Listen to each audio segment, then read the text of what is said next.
ಕಾರ್ಯಕ್ರಮಕ್ಕೆ ತಮ್ಮೆಲ್ಲರಿಗೂ ಸ್ವಾಗತ ಸುಸ್ವಾಗತ.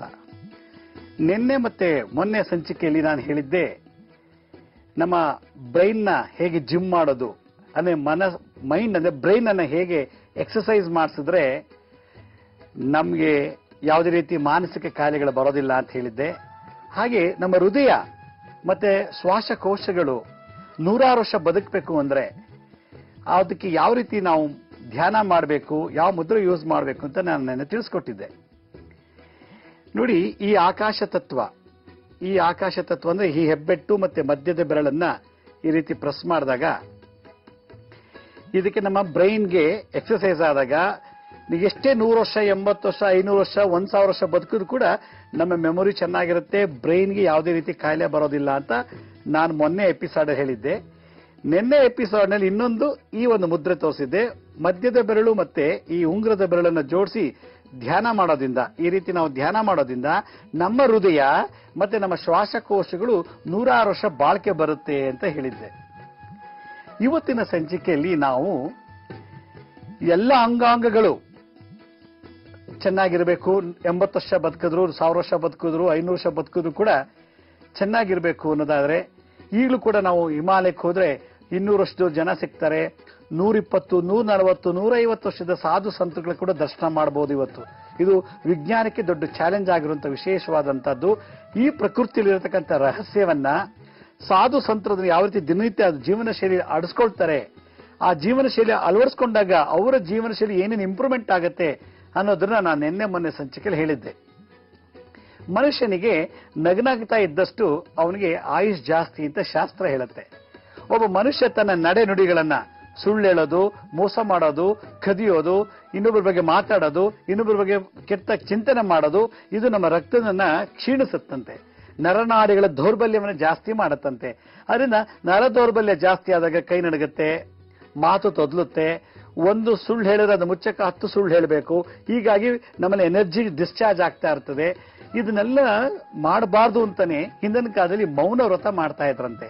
ಮಾತಾಡತಾನೆ ಸುಳ್ಳು ಹೇಳೋದು, ಮಾತಾಡತಾನೆ ಜಗಳ ಆಗೋದು, ಮಾತಾಡತಾನೆ ಏನಾದ್ರು ತೊಂದರೆಗಳಾಗೋದು, ಅದರಿಂದ ಮೌನವಾಗಿದ್ದೆ ಅಂದ್ರೆ ಯಾವ ಸಮಸ್ಯೆ ಇಲ್ಲ ಅಂತ ಹೇಳಿ ಹಿಂದಿನ ಕಾಲದಲ್ಲಿ ಹಲವಾರು ಸಾಧು ಸಂತರೆಲ್ಲ ಮೌನ ವ್ರತ ಮಾಡಿ 100, 200, 300 ವರ್ಷ ಬದುಕ್ತಾ ಇದ್ದಂತ ಸಿದ್ಧಾಂತಗಳು, ದಾಖಲೆಗಳು ಇವತ್ತು ನಮ್ಮ ಕೈಗೆ ಸಿಕ್ಕಿದೆ. ಹಾಗಿದ್ಮೇಲೆ ಬ್ರೈನ್ಗೆ ಚೆನ್ನಾಗಿ ಆಗ್ಬೇಕು ಅಂದ್ರೆ ನಾವು ನಿನ್ನೆ ಈ ಮುದ್ರೆ ತೋರಿಸ್ತೆ.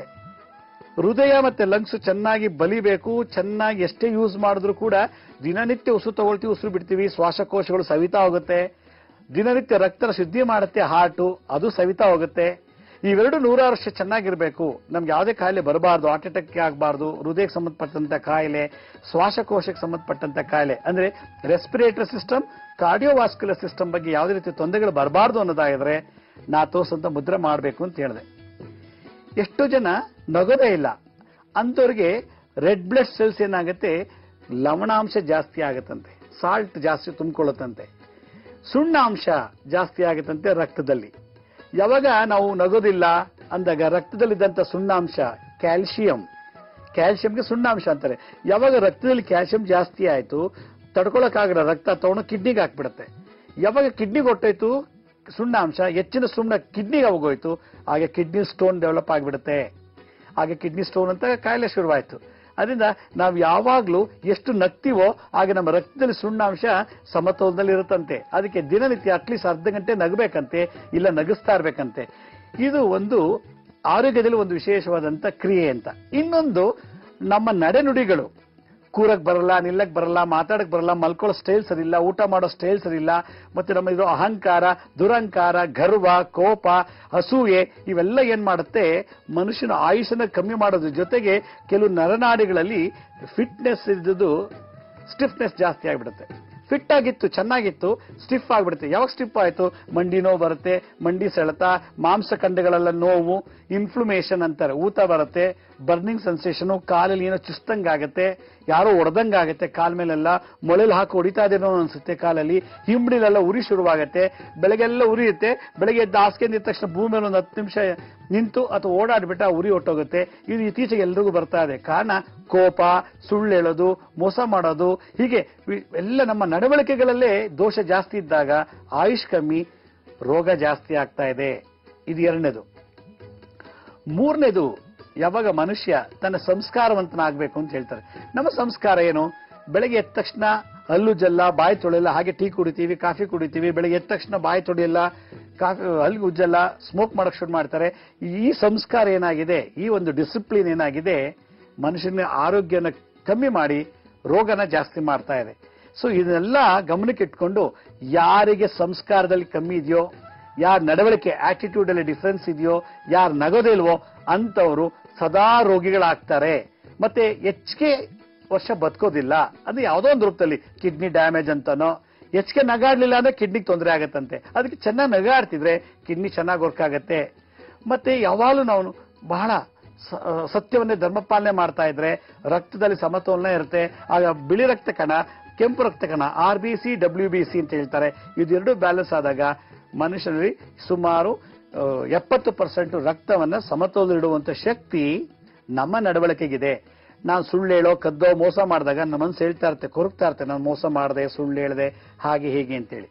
ಅದೇ ಸಾಕಂತೆ ಒಬ್ಬ ಮನುಷ್ಯನ ಹಾಳು ಮಾಡಲಿಕ್ಕೆ, ರೋಗಗ್ರಸ್ತನಾಗಿ ಮಾಡಲಿಕ್ಕೆ. ಮೂರನೇದು ನಮ್ಮ ಸಂಸ್ಕಾರ. ಆ ಸಂಸ್ಕಾರನ, ನಡವಳಿಕೆಗಳ ಆ ಒಂದು ಡಿಸಿಪ್ಲಿನ್ ನಾವು ಸರಿಪಡಿಸ್ಕೊಳ್ಳಿಲ್ಲ ಅಂದ್ರೆ ಕಾಯಿಲೆ ಬರುತ್ತೆ ಅಂತ. ಇದನ್ನೆಲ್ಲ ಗಮನದಲ್ಲಿ ಇಟ್ಕೊಂಡು ಆಗಿನ ಕಾಲದಲ್ಲಿ ಹಳ್ಳಿ ಕೆಲಸ ಮಾಡೋ ಜನಗಳು, ಪಟ್ಟಣದಲ್ಲಿ ವಾಸ ಮಾಡೋ ಜನಗಳು, ಮತ್ತೆ ಹಳ್ಳಿ ಮತ್ತು ಪಟ್ಟಣ ಎರಡು ಕಡೆ ಕೆಲಸ ಮಾಡೋ ಜನಗಳಿಗೆ ಜೀವನ ಶೈಲಿ ಏರುಪೇರಾಗ್ತಿರ್ತದೆ. ಕೆಲಸದ ಒತ್ತಡದಿಂದ ಬಹಳಷ್ಟು ಮಾನಸಿಕವಾಗಿ, ದೈಹಿಕವಾಗಿ ತುಂಬಾ ನೊಂದ್ಕೊಳ್ತಾರೆ. ನೊಂದಾಗ ಜಾಸ್ತಿ ರೋಗಗಳು ಜಾಸ್ತಿ ಆಗತ್ತೆ. ರೋಗ ಜಾಸ್ತಿ ಆದಾಗ ಅವ್ರು ಏನ್ ಮಾಡ್ತಾರೆ, ಹಾಸ್ಪಿಟಲ್ಗೆ ಹೋಗ್ಬೇಕಾಗತ್ತೆ, ದುಡ್ಡು ಖರ್ಚು ಮಾಡ್ಬೇಕಾಗತ್ತೆ. ಇದೆಲ್ಲ ಸಮಸ್ಯೆಗಳಿಗೆಲ್ಲ ಪರಿಹಾರ ಆಗ್ಬೇಕು ಅಂತ ಹೇಳಿ ಅವ್ರು ಏನ್ ಮಾಡ್ತಾ ಇದ್ರು ಹಿಂದಿನ ಕಾಲದಲ್ಲಿ ಅಂದ್ರೆ, ಕೆಲವು ಫಿಸಿಯೋಥೆರಪಿ ಮಾಡ್ತಾ ಇದ್ರಂತೆ ಋಷಿಮುನಿಗಳು. ಅದರಿಂದ ಮಕ್ಳಿಗೆ ಹೇಳ್ತಾ ಇದ್ರಂತೆ, ನಿಮ್ಗೆ ಏನ್ ಗೊತ್ತೋ ಅದ್ ಮಾಡಿ, ಗೊತ್ತಿಲ್ಲದ ಮಾಡಕ್ ಹೋಗ್ಬೇಡಿ, ಸುಳ್ಳು ಹೇಳ್ಬೇಡಿ, ಮೋಸ ಮಾಡಬೇಡಿ, ಹಿಂಸೆ ಕೊಡಬೇಡಿ. ನೀವು ಎಷ್ಟು ಹಿಂಸೆ ಕೊಡ್ತೀರೋ ಅದರಿಂದ ನಿಮ್ಮ ನರನಾಡಿಗಳಲ್ಲಿ ತೊಂದರೆ ಜಾಸ್ತಿ ಆಗತ್ತೆ. ಅಂದ್ರೆ ನಿಮ್ಮ ಸಂಸ್ಕಾರವಂತರಾಗಿರಿ, ಆಟಿಟ್ಯೂಡ್, ನಡವಳಿಕೆಗಳನ್ನ ಶುದ್ಧವಾಗಿಟ್ಕೊಳ್ಳಿ, ಯಾವಾಗ್ಲೂ ನಗ್ನಗ್ತಾ ಇರಿ. ಯಾವಾಗ ನೀವು ನಗ್ನಗ್ತಾ ಇರ್ತೀರೋ ನಿಮ್ಗೆ ರೋಗನೇ ಬರೋದಿಲ್ಲ. ನೀವು ಎಷ್ಟು ಚೆನ್ನಾಗಿ ನಗಾಡ್ತಿರೋ ಬ್ಯಾಕ್ಟೀರಿಯಾ ನಮ್ಮ ಒಳಗೆ ಸೇರಲ್ಲ, ವೈರಸ್ ಇನ್ಫೆಕ್ಷನ್ ಆಗಲ್ಲ, ಪ್ರೋಟೋಸು ಒಳಗೆ ಬರೋದಿಲ್ಲ, ಈಸ್ಟ್ ಡೆವಲಪ್ ಆಗೋದಿಲ್ಲ. ಇದೆಲ್ಲ ನೋಡ್ಕೊಂಡು ಮತ್ತೆ ನ್ಯೂಟ್ರಿಷನ್ಸ್ ಜಾಸ್ತಿ ಡೆವಲಪ್ ಆಗತ್ತೆ. ಕಾರ್ಬೋಹೈಡ್ರೇಟ್ಸು, ಫ್ಯಾಟ್ಸು, ಪ್ರೋಟೀನ್ಸು, ವೈಟಮಿನ್ಸು ಮತ್ತೆ ಎನ್ಸೈಮ್ಸ್ ಇದೆಲ್ಲ ಉತ್ಪತ್ತಿ ಆಗೋದು ನಗಾಡ್ದಾಗ. ಇಡೀ ಬಾಡಿನೇ ಅಲ್ಲಾಡತ್ತಂತೆ, ಕರುಳು ಶುದ್ಧ ಆಗತ್ತಂತೆ ನಗಾಡ್ದಾಗ. ಅದರಿಂದ ಯಾವಾಗಲೂ ನಗಾಡಿ, ನಗು ನಗು ಮತ್ತೊಬ್ಬರು ನಗಸು ಅನ್ನೋ ಒಂದು ವಿಶೇಷತೆ ಹಿಂದಿನ ಕಾಲದಲ್ಲಿ ನಗಿಸ್ಕೊಂಬಂದು. ಅದಕ್ಕೆ ಆಗಿನ ಕಾಲದಲ್ಲಿ ಯಾವಾಗಲೂ ಹಾಸ್ಯವನ್ನ ಮಾಡೋರ್ನ ಅಪಾಯಿಂಟ್ಮೆಂಟ್ ಮಾಡ್ಕೊಳ್ತಿದಂತೆ, ದುಡ್ಡು ಕೊಟ್ಟು ಅವನ ಕೆಲ್ಸಕ್ಕೆ ಇಟ್ಕೊತಿದಂತೆ. ಅವನ ಕೆಲಸ ಗೊತ್ತು ಯಾವಾಗಲೂ ನಗಿಸ್ತಾ ಇರ್ಬೇಕು.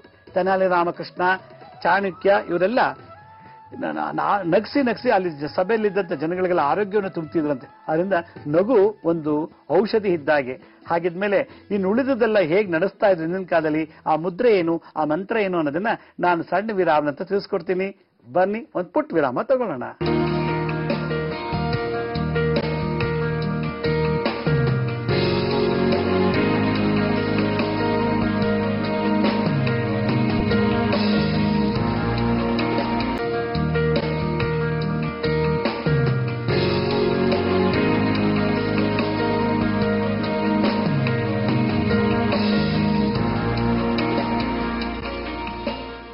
ವಿರಾಮದಂತ ಮತ್ತೆ ಕಾರ್ಯಕ್ರಮಕ್ಕೆ ಸ್ವಾಗತ. ಯಾವಾಗ ಮನುಷ್ಯ ಆರೋಗ್ಯವಾಗಿದ್ದಾನೆ ಅಂದ್ರೆ ಅವನು ದಿನಚರಿಗಳನ್ನ ಚೆನ್ನಾಗಿ ನಡೆಸ್ತಾ ಇದ್ರೆ ಸಂಸ್ಕಾರನಾಗಿದ್ದಾನೆ. ಟಾಯ್ಲೆಟ್ಗೆ ಹೆಂಗ್ ಹೋಗ್ಬೇಕು, ಮುಖ ಹೆಂಗ್ ತೊಳಿಬೇಕು, ಹಲ್ಲು ಹೆಂಗ್ ಉಜ್ಬೇಕು, ಹೆಂಗ್ ಮಲಗಬೇಕು, ಹೇಗೆ ಹೇಳ್ಬೇಕು, ಏನ್ ಬಟ್ಟೆ ಹಾಕ್ಬೇಕು, ಊಟ ಮಾಡೋದು ಹೆಂಗೆ, ಇನ್ನೊಬ್ಬರ ಜೊತೆ ಹೇಗಿರ್ಬೇಕು, ಇದೆಲ್ಲ ಸಂಸ್ಕಾರ ಅಂತ. ಆದ್ರೆ ಕಲ್ಚರ್ ಅಂತ ಹೇಳ್ತಾರೆ. ಆ ಡಿಸಿಪ್ಲಿನ್ ಇಂದ ಅರ್ಧ ರೋಗನ ಬರ್ದಂಗೆ ತಡಿಬೋದಂತೆ. ಇನ್ನೊಂದು ಅಹಂಕಾರ ಬಿಡ್ಬೇಕಂತೆ, ದುರಹಂಕಾರವನ್ನು ಬಿಡ್ಬೇಕಂತೆ, ಮತ್ತೆ ಗರ್ವವನ್ನು ಬಿಡ್ಬೇಕಂತೆ. ಮತ್ತೆ ಎಲ್ಲಾ ನನಗೆ ಗೊತ್ತು ಮದ ಗರ್ವ ಬಿಟ್ಟಾಗ ಅವನು ಮಾನಸಿಕ ಖಿನ್ನತೆಗೆ ಹೋಗಲ್ಲ, ಉನ್ಮಾದಗಳಿಗೆ ಗುರಿ ಆಗೋದಿಲ್ಲ, ಅವನು ಯಾವುದೇ ರೀತಿ ತೊಂದರೆಗೆ ಈಡಾಗೋದಿಲ್ಲ. ಅದರಿಂದ ಮಾನಸಿಕವಾಗಿ ದೈಹಿಕವಾಗಿ ಚೆನ್ನಾಗಿರ್ಬೇಕು ಅಂದ್ರೆ ನಗಬೇಕು, ನಮ್ಮ ನಡವಳಿಕೆ ಮತ್ತೆ ನಮ್ಮ ಸಂಸ್ಕಾರ ಶುದ್ಧ ಆಗಿರ್ಬೇಕು ಅಂತ ಶಾಸ್ತ್ರದಲ್ಲೂ ಕೂಡ ಎಲ್ಲ ಕಡೆ ಹೇಳಿದ್ದಾರೆ. ಈ ಗಂಧರ್ವ ತಂತ್ರಸಾರ ಅಂತ ಒಂದು ತಂತ್ರಸಾರ ಇದೆ. ಆ ಗಂಧರ್ವ ತಂತ್ರಸಾರದಲ್ಲಿ ಮತ್ತೆ ಗೌತಮಿ ತಂತ್ರಸಾರ ಅಂತ ಒಂದು ತಂತ್ರಸಾರ. ಆ ತಂತ್ರಸಾರದಲ್ಲಿ ಏನ್ ಹೇಳ್ತಾರೆ, ಬೆಳಗ್ಗೆ ಹೊತ್ತು ಮನುಷ್ಯ ಆಕಾಶ ತತ್ವದ ಕಡೆನೆ ಗಮನ ಇಟ್ಟು ಧ್ಯಾನ ಮಾಡು ಅಂತಾರೆ. ಆಕಾಶ ತತ್ವ ಎಲ್ಲಿದೆ? ಇಡೀ ಆಕಾಶನೇ ನಮಗೆ ತತ್ವ. ಭೂ ಭುವಃ ಸುವಹ. ಭೂ ಅಂದ್ರೆ ನಾವು ವಾಸ ಮಾಡೋ ಭೂಮಿ, ಭುವಃ ಅಂದ್ರೆ ಭೂಮಿಗೂ ಮತ್ತೆ ಆಕಾಶಕ್ಕೂ ಮಧ್ಯದಲ್ಲಿರುವಂತ ಒಂದು ಲೋಕ, ಆ ಲೇಯರ್. ಆ ಲೇಯರ್ ನಲ್ಲಿ ವಿಶೇಷವಾದಂತ ಒಂದು ಎನರ್ಜಿ ಡಿಸ್ಚಾರ್ಜ್ ಆಗತ್ತಂತೆ. ಓಝೋನ್ ಲೇಯರ್ ಅಂತ ಇಂಗ್ಲಿಷ್ ಅಲ್ಲಿ ಕರೀತಾರೆ. ಸೈನ್ಸ್ ಅಲ್ಲಿಗೂ ಅದನ್ನು ಓಝೋನ್ ಲೇಯರ್ ಅಂತಾರೆ.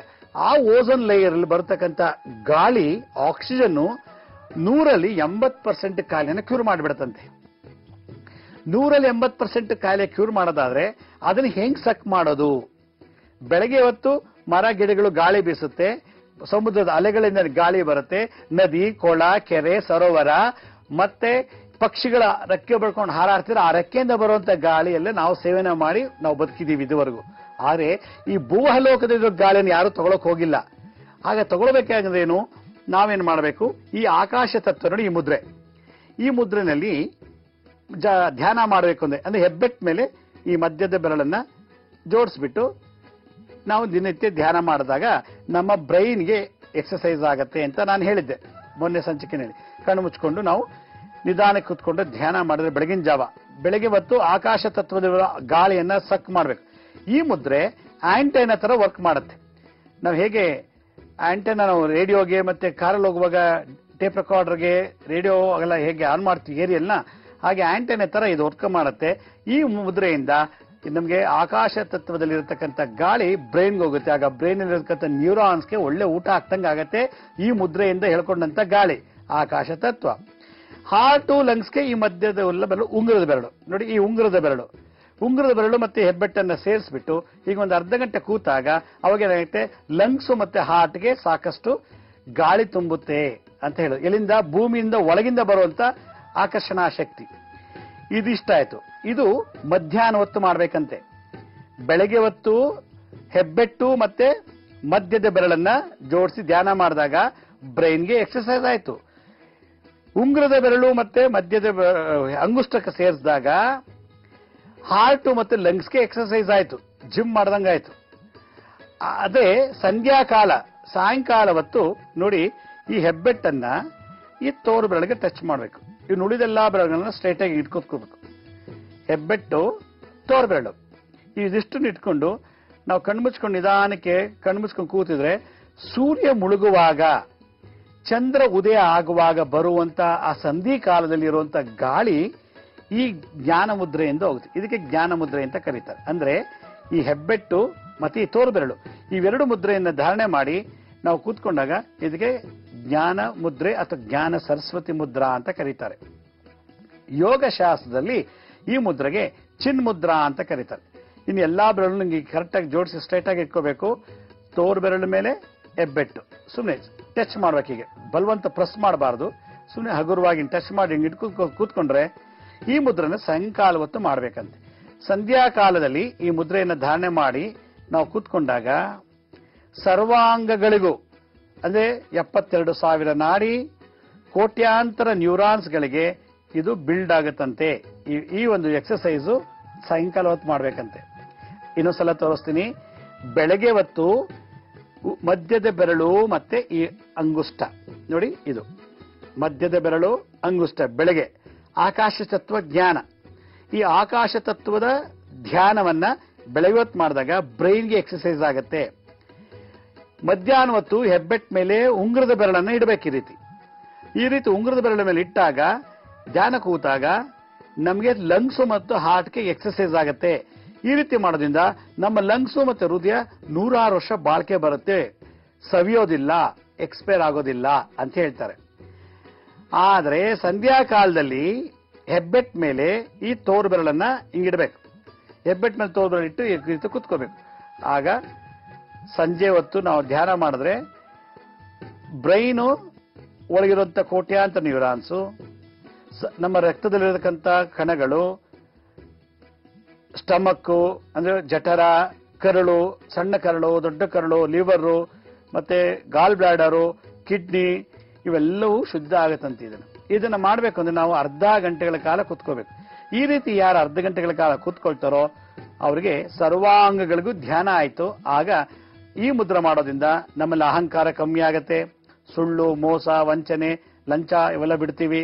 ಮತ್ತೆ ನಮ್ಮಲ್ಲಿ ಇದು ಮಾಡ್ತಾ ಇರುವಾಗ ನಾವು ಯಾರು, ನಮ್ಮಲ್ಲಿ ಏನ್ ಲೋಪದೋಷಗಳಿದೆ, ನಮ್ಗೆ ಯಾಕೆ ಈ ರೀತಿ ತೊಂದರೆ ಇದೆ, ಯಾಕೆ ಈ ರೀತಿ ನಾನು ಆಗ್ತಾ ಇದ್ದೀನಿ, ನನ್ನಲ್ಲಿ ಏನ್ ವೀಕ್ನೆಸ್ ಇದೆ ಅನ್ನೋದೆಲ್ಲ ನಮಗೆ ನಮ್ಮ ಶರೀರ ನಮಗೆ ತಿಳಿಸುತ್ತಂತೆ ಮೈಂಡ್ ಇಂದ. ಈಗ ಮಾಡಿದಾಗ ಇಡೀ ಸರ್ವಾಂಗಗಳಿಗೂ ಎಕ್ಸರ್ಸೈಸ್ ಆಯ್ತಂತೆ. ಎಲ್ಲರೂ ಜಿಮ್ಗೆ ಹೋಗ್ತಾರೆ, ವಾಕಿಂಗ್ ಹೋಗ್ತಾರೆ, ಏರೋಬಿಕ್ಸ್ ಮಾಡ್ತಾರೆ, ಜಾಗಿಂಗ್ ಮಾಡ್ತಾರೆ, ಆದ್ರೂ ವಾಂತಿ ಭೇದಿ ಮತ್ತೆ ಹಾರ್ಟ್ ಅಟ್ಯಾಕ್ ಆಗ್ತಿದೆ. ಯೋಗ ಮಾಡೋನ್ಗೆ ಹಾರ್ಟ್ ಅಟ್ಯಾಕ್, ಜಿಮ್ಗೆ ಹೋಗೋನ್ಗೆ ಕಿಡ್ನಿ ಫೇಲ್ಯೂರು, ಜಿಮ್ಗೆ ಹೋಗೋನ್ಗೆ ಏನು ಸ್ಟೋನ್ ಇದೆ, ಏನೆಲ್ಲ ಕಾಯಿಲೆಗಳಿದೆ. ಆದ್ರೆ ಹಿಂದಿನ ಕಾಲದಲ್ಲಿ ಋಷಿ ಮುನಿಗಳು ಯಾವ ಜಿಮ್ ಇಲ್ಲ, ಯಾವ ಎಂಥದ್ದು ಇಲ್ಲ, ಗುಹೆ ಒಳಗೆ ಕೂತ್ಕೊಂಡು ಆರಾಮಾಗಿ ಈ ಮುದ್ರೆ ಮಾಡ್ತಾ ಇದ್ರು. ಬ್ರೈನ್ಗೆ ಸಂಬಂಧಪಟ್ಟಂತ ಕಾಯಿಲೆ ಬಂದಾಗ ನೋಡಿ, ಮಧ್ಯದ ಬೆರಳು ಇಡಬೇಕು, ಮಧ್ಯದ ಬೆರಳು ಅಂಗುಷ್ಟ ಹೆಬ್ಬೆಟ್ಟು, ಹಾರ್ಟ್ ಲಂಗ್ಸ್ಗೆ ಉಂಗುರದ ಬೆರಳು. ಹಾಗಾದ್ರೆ ಸರ್ವಾಂಗಗಳಿಗೂ ಬೇಕು ಅಂದ್ರೆ ಈ ರೀತಿ ಕೂತಾಗ ನಮ್ಮ ಇದರಲ್ಲಿ ಶರೀರದಲ್ಲಿ ಸಿರೋಟೋನಿನ್ ಅನ್ನೋ ಹಾರ್ಮೋನ್ಸ್ ಪ್ರೊಡ್ಯೂಸ್ ಆಗುತ್ತೆ, ಹೆಂಗಸರಲ್ಲೂ ಗಂಡಸರಲ್ಲೂ. ಯಾವಾಗ ಸಿರೋಟೋನಿನ್ ಹಾರ್ಮೋನ್ಸ್ ಪ್ರೊಡ್ಯೂಸ್ ಆಯ್ತು, ಅವನು ಯಾವಾಗ್ಲೂ ನಗ್ನಗ್ತಾ ಇರ್ತಾನೆ. ಅವನ ಆಚಾರ ವಿಚಾರ, ಅವನ ಡ್ರೆಸ್ಸು, ಅವನು ನಿಲ್ಲೋ ಸ್ಟೈಲು, ಮಾತಾಡೋ ಸ್ಟೈಲು, ಹೋಗೋ ಸ್ಟೈಲು, ಮಲಗೋ ಸ್ಟೈಲು, ಓದೋದು ಬರೆಯೋದು ಎಲ್ಲದಲ್ಲೂ ಒಂದ್ ರೀತಿ ನೋಡಿ ಕಲಿಬೇಕಲ್ಲಪ್ಪ ಅನ್ನೋ ಒಂದು ಲೆಸನ್ಸ್ ಇರ್ತದಂತೆ, ಪಾಠ ಇರತ್ತಂತೆ. ಅಷ್ಟು ಸಿಸ್ಟಮ್ಯಾಟಿಕ್ ಆಗಿ ಅವನ ಸಂಸ್ಕಾರ ಶುದ್ಧಿ ಆಗತ್ತಂತೆ. ಆಟಿಟ್ಯೂಡ್ಸ್ ಅವನಲ್ಲಿ, ಮತ್ತೆ ದುಶ್ಚಟಗಳು, ಕುಡಿಯೋದು, ಸೇದೋದು, ರೇಪ್ ಮಾಡೋದು, ಲಂಚ ತಗೊಳ್ಳೋದು, ಇನ್ನೊಬ್ಬರ ಬಗ್ಗೆ ಮಾತಾಡೋದು, ಇನ್ನೊಬ್ಬರಿಗೆ ತೊಂದರೆ ಕೊಡೋದು, ಇನ್ನೊಬ್ಬರನ್ನ ಕೆಣಕಿ ಸುಖ ತಗೊಳ್ಳೋದು, ಇದೆಲ್ಲ ಶಮನ ಆಗತ್ತೆ. ಇಂಥದಕ್ಕೆ ಮೆಡಿಸಿನ್ ಎಲ್ಲೂ ವರ್ಲ್ಡಲ್ಲಿ ಕಂಡಿಡ್ದಿಲ್ಲ. ಆದ್ರೆ ಮುದ್ರಾ ಮತ್ತೆ ಧ್ಯಾನದಿಂದ, ಮಂತ್ರದಿಂದ ಇದನ್ನು ನಿವಾರಣೆ ಮಾಡಬಹುದಂತೆ. ಅಷ್ಟು ವಿಶೇಷವಾಗಿದೆ ಈ ಒಂದು ಮುದ್ರಾ ಥೆರಪಿ, ಅಂದ್ರೆ ಮುದ್ರಾ ಇಂದ ಮಾಡುವಂತ ಒಂದು ಕ್ರಿಯಾಯೋಗ. ಹಾಗಿದೆ ಇದಕ್ಕೇನು ಮಂತ್ರ ಇದೆ ಅನ್ನೋದನ್ನ ನಾನೊಂದು ಸಣ್ಣ ವಿರಾಮ ಅಂತ ತಿಳಿಸ್ಕೊಡ್ತೀನಿ. ಬನ್ನಿ ಒಂದು ಪುಟ್ಟ ವಿರಾಮ ತಗೊಳ್ಳೋಣ.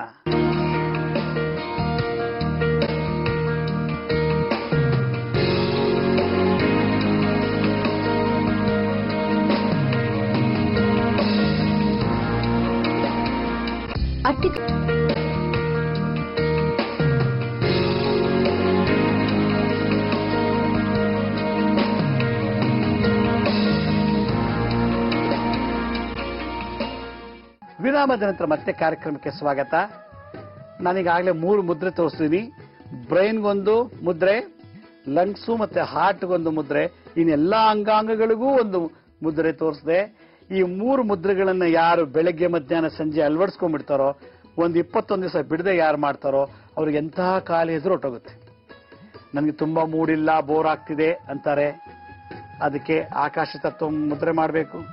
ಅಯ್ಯೋ ನನಗೆ ಎದೆ ನೋವು, ಲಂಗ್ಸ್ ನೋವು ಪ್ರಾಬ್ಲಮ್ ಇದೆ ಅಂತಾರೆ, ಅದು ಸ್ಮೋಕ್ ಮಾಡೋರು, ಡ್ರಿಂಕ್ಸ್ ತಗೊಳ್ಳೋರು, ಈ ಮಧ್ಯದ ಬೆರಳು ಅಂದ್ರೆ ಉಂಗುರದ ಬೆರಳು ಮತ್ತೆ ಅಂಗುಷ್ಟವನ್ನು ಇಟ್ಕೊಂಡು ಧ್ಯಾನ ಮಾಡಬೇಕು.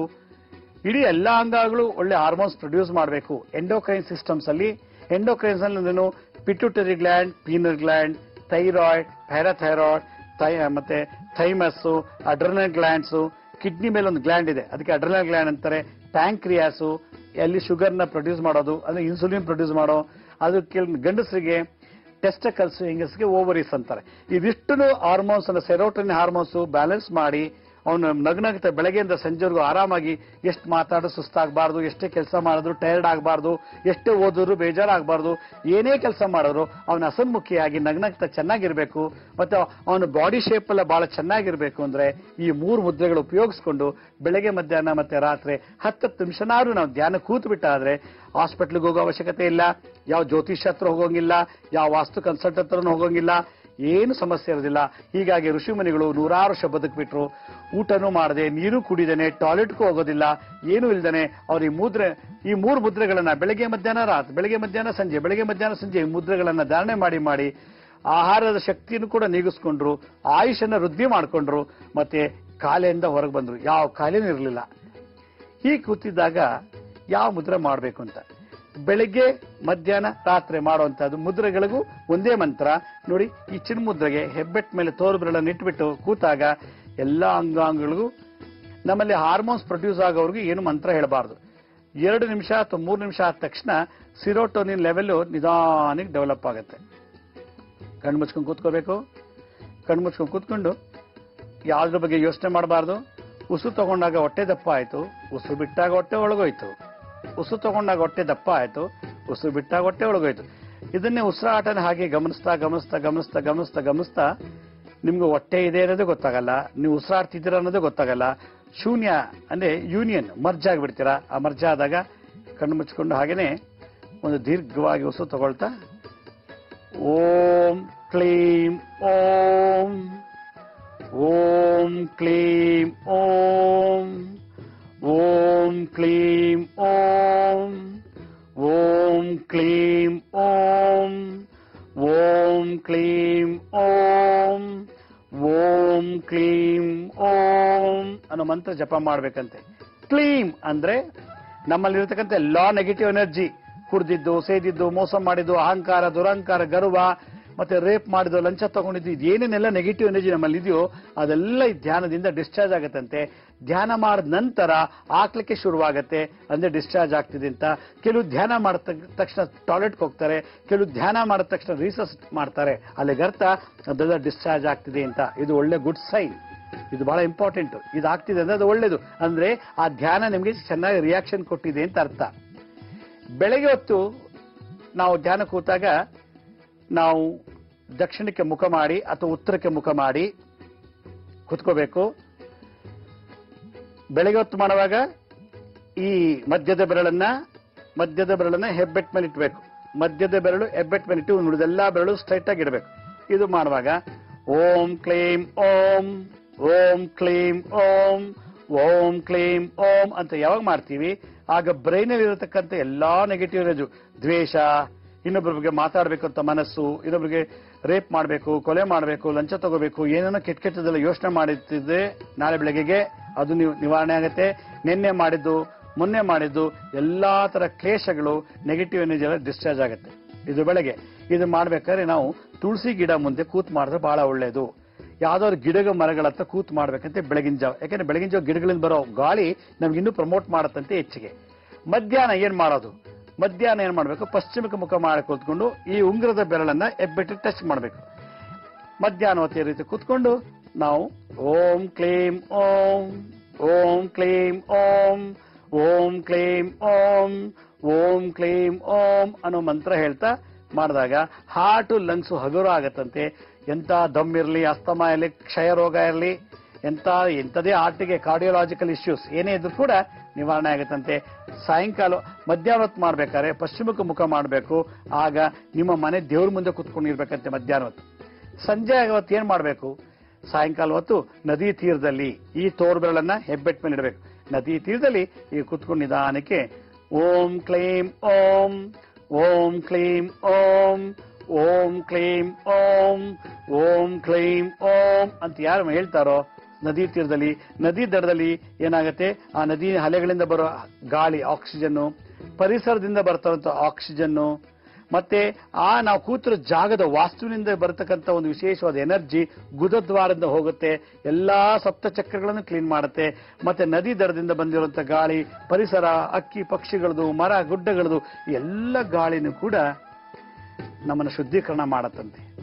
ಆದ್ರಿಂದ ಬೆಳಗ್ಗೆ ಒಂದು ಮುದ್ರೆ, ಮಧ್ಯಾಹ್ನ ಒಂದು ಮುದ್ರೆ, ಸಂಜೆ ಒಂದು ಮುದ್ರೆ. ಆಕಾಶ ಮುದ್ರೆ ಬೆಳಗ್ಗೆ ಹೊತ್ತು, ಮಧ್ಯಾಹ್ನ ಹೊತ್ತು ಭೂತತ್ವ ಮುದ್ರೆ, ಸಂಜೆ ಹೊತ್ತು ವಾಯುತತ್ವ. ಆದ್ರಿಂದ ಯಾರಿದನ್ನು ಮಾಡ್ತಾರೋ ಅವನು ಆಯುಷ್ ಜಾಸ್ತಿ ಆಗತ್ತಂತೆ. ಇದಕ್ಕೆ ಮೂರಕ್ಕೂ ಸೇರಿ ಕಾಯಕಲ್ಪ ಕ್ರಿಯಾ ಮುದ್ರಾ ಅಂತ ಕರೀತಾರೆ. ಕಾಯಕಲ್ಪ ಕ್ರಿಯಾ ಮುದ್ರಾ ಅಂದ್ರೆ ನಾವ್ ಎಷ್ಟೇ ವಯಸ್ಸಾಗ್ತಿದ್ರು ಕೂಡ ಇನ್ನೂ ಹೆಂಗ ಕಾಣ್ತಾ ಇರ್ತೀವಿ ಅಂತೆ. ಆ ಒಂದು ವಿಶೇಷವಾದಂತ ಶಕ್ತಿ ಈ ಆಕಾಶ ಮುದ್ರಾ, ಭೂತತ್ವ ಮುದ್ರಾ, ವಾಯು ಮುದ್ರಾ, ಈ ವಾಯುತತ್ವ, ಭೂತತ್ವ, ಆಕಾಶ ತತ್ವ, ಈ ಮೂರು ತತ್ವಗಳನ್ನ ನಾವು ಏಕಕಾಲದಲ್ಲಿ ನಾವು ಈ ಆಂಟೆನ ಮುಖಾನ, ಮುದ್ರೆ ಒಂದು ಆಂಟೆನ ತರ ವರ್ಕ್ ಆಗುತ್ತೆ. ಮುದ್ರೆ ಒಂದು ಫಿಸಿಯೋಥೆರಪಿ ಮಾಡ್ತಾ ಇರುತ್ತೆ. ನಮ್ಗೆ ಗೊತ್ತಿಲ್ಲದಂಗೆ 72,000 ನಡಗಳಿಗೂ 1,008 ಅಂಗಗಳಿಗೂ ನಮ್ಮ ಶರೀರದಲ್ಲಿ.